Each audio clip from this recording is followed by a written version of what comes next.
फायदा होगा तो अदानी का और नुकसान होगा तो LIC का। BSNL के बारे में कहा गया, BSNL का मतलब होता है भाई साहब नहीं लगेगा। अरे भाई साहब नहीं लगेगा तो आप मुझे बताइए कि जियो धन धनाधन कैसे करेगा। जब देश में नहीं होगा एयर इंडिया तो आप बताइए क्या करेंगे ज्योतिरादित्य सिंधिया। दिल्ली एयरपोर्ट पे भारी जो है सिक्योरिटी फोर्स आई थी हमारे एक नेता को गिरफ्तार करने के लिए। जब देश देश के लोगों से बनता है तो आप मुझे बताइए कि देश कैसे गरीब हो रहा है और देश के दो चार पूंजीपति कैसे अमीर हो रहे हैं। यह कौन सी ऐसी जादू की छड़ी है जो मौजूदा सरकार चला रही है। आप मुझे बताइए कि आम लोगों की आमदनी घटती जा रही है और देश के एक दो पूंजीपति दुनिया के अमीरों की सूची में जाकर के शुमार हो जाते हैं।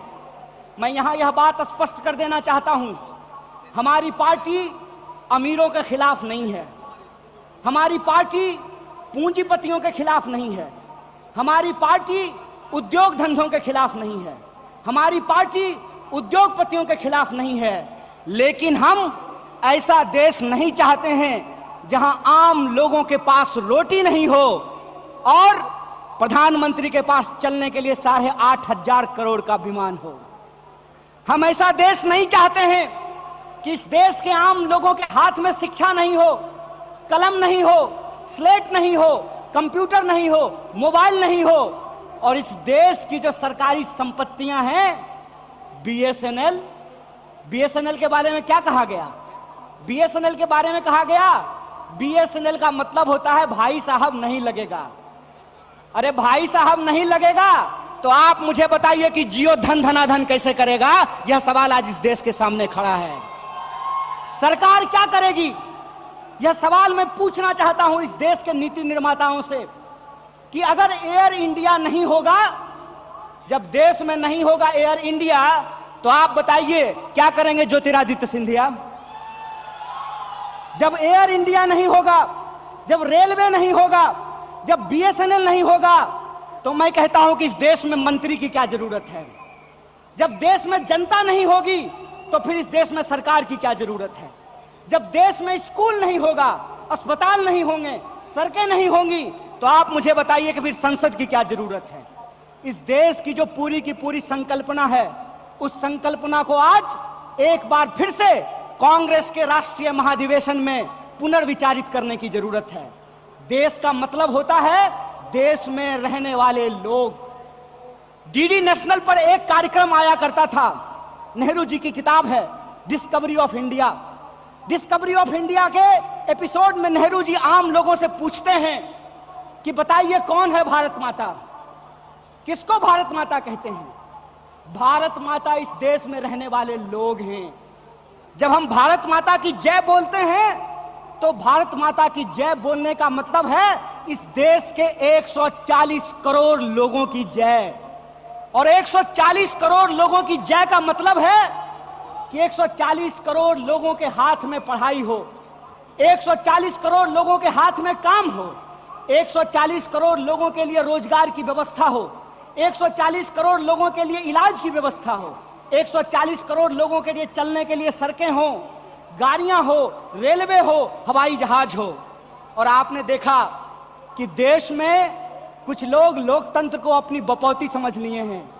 अभी जब मैं हवाई जहाज की बात कर रहा था तो मुझे दिल्ली एयरपोर्ट याद आ गया।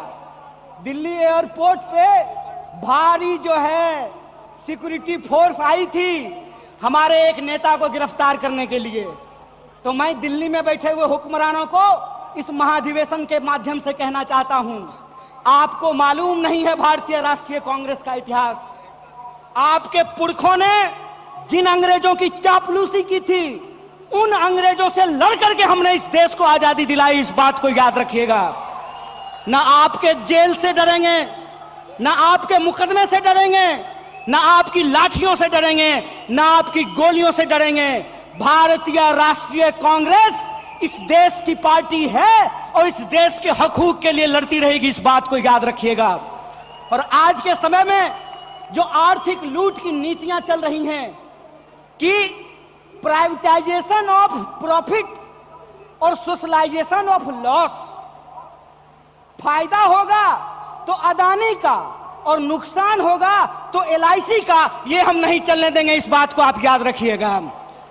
फायदा होगा तो प्रधानमंत्री जी के दोस्त का और नुकसान होगा तो इस देश के आम लोगों का पैसा जो एसबीआई में पड़ा हुआ है उसका, ये हम नहीं चलने देंगे, इस बात को याद रखिएगा। इसीलिए हमारा पॉलिटिकल और इकोनॉमिक रेजोल्यूशन ये है कि भारतीय राष्ट्रीय कांग्रेस इंडियन कॉन्स्टिट्यूशन का सेफ गार्ड है। हम इंडियन कॉन्स्टिट्यूशन के पहरेदार हैं, हम इंडियन कॉन्स्टिट्यूशन के असली चौकीदार हैं, इस बात को याद रखिएगा। और इंडियन कॉन्स्टिट्यूशन इस बात को रिजॉल्व करता है, we the people of India. और यह जो we the people of India है, इसमें इस देश में रहने वाले वो तमाम लोग, चाहे हिंदू हो, मुसलमान हो, सिख हो, ईसाई हो, जैन हो, पारसी हो, बुद्धिस्ट हो, या वैसे भी लोग जो किसी धर्म को नहीं मानते हैं, वो सब भारत के लोग हैं। और उनके हकूक के लिए, उनके अधिकार के लिए, कल्याणकारी राज्य की अवधारणा को बचाए रखने के लिए भारतीय राष्ट्रीय कांग्रेस संघर्ष करेगी। और यही जो पॉलिटिकल रेजोल्यूशन है कि हम देश के लोगों के बुनियादी सवालों के लिए, रोजी रोटी, कपड़ा, मकान, शिक्षा, स्वास्थ्य, सड़क, बिजली, पानी और इस देश के संविधान के लिए संघर्ष करते रहेंगे। इसी आशा और उम्मीद के साथ आप तमाम सम्मानित मंच और आप तमाम प्रतिनिधियों का एक बार पुनः स्वागत करते अपनी बात को खत्म करूंगा। शुक्रिया। इनकलाब जिंदाबाद। जय हिंद, जय भारत, जय कांग्रेस।